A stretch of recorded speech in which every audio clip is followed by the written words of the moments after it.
আমাদের কম বেশি সকলেরই কি একই চিন্তা যে আজ কি রান্না করা যায়, তার মধ্যে আবার সুস্বাদু হতে হবে, তাই না?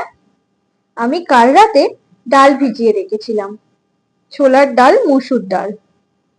রাতে ভিজিয়ে রেখে পরের দিন সকালে ভালোভাবে ধুয়ে নিয়ে ওই ডালের মধ্যে দিয়ে দেব গোটা জিরে, দিয়ে একটা মিক্সিং জারে দিয়ে মিক্স করে নিয়েছিলাম। মিক্স হয়ে যেতে ওটা একটা পাত্রের মধ্যে ঢেলে নিলাম।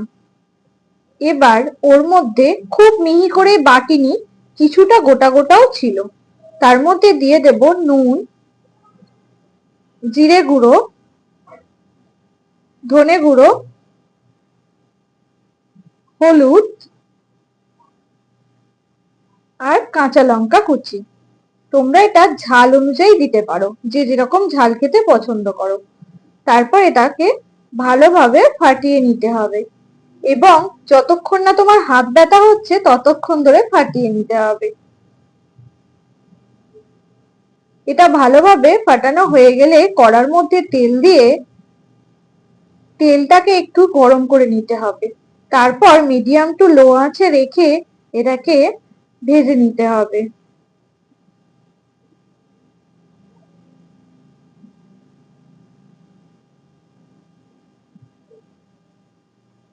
যে যেরকম সাইজ খেতে পছন্দ করবে সেই রকম অনুযায়ী করে নেবে। আমি খুব বড় করছি না, আবার খুব ছোট ছোট সাইজও করছি না, ঠিক ফুলুরির আকার করে ভেজে নিতে হবে। ভেজে নিয়ে যখনই দেখবে লাল লাল কালার হয়ে গেছে তখন ওগুলোকে তুলে নেব। বেশ কড়মড়ে খেতে হয়েছিল এবং ক্রাঞ্চিও থাকে, যেহেতু ওর মধ্যে কিছুটা গোটা গোটা ডাল আছে সেই জন্য। তোমরা এটা ভাতের সাথেও খেতে পারো, আবার নিরামিষের দিনে করলে তো কোনো কথাই নেই। একটা মজাদার রেসিপি, বানিয়ে নেওয়াই যায়।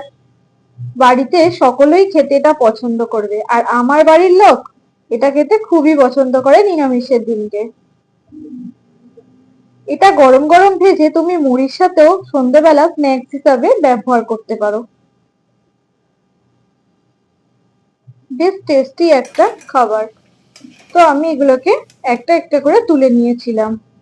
তারপরেও দেখো এরকম একটা কালার এসেছে।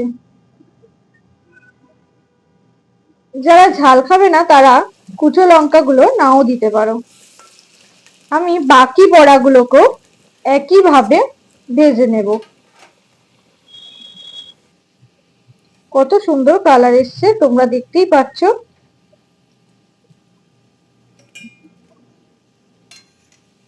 এইভাবে তুলে রাখবো।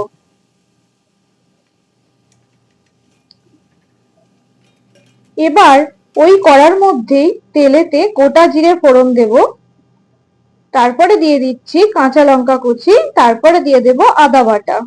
আমি আজকে টমেটো ইউজ করব না। এবার দিয়ে দিচ্ছি ধনে, জিরে, হলুদ, নুন, কাশ্মীরি লঙ্কা গুঁড়ো। ওই তেলের মধ্যে আবার এটা দিয়ে দেব, দিয়ে অল্প একটু মশলার জল দিয়ে এটাকে কষিয়ে নিতে হবে। কষানো হয়ে গেলে এবার এর মধ্যে ওপর থেকে অল্প একটু চিনি আমি ছড়িয়ে দেব। তোমরা চিনিটা অপশনাল হিসাবে রাখতে পারো, চাইলে দিতেও পারো নাও দিতে পারো। চিনিটা আমি দিয়েছি ব্যালেন্স করার জন্য। এবার দিয়ে দিচ্ছি বড়াগুলো, তবে আমি সব বড়া দিলাম না, কিছুটা আমি ভাজাও রাখলাম। ডালের সাথে খেতে এটা বেশ মজাদার হয়।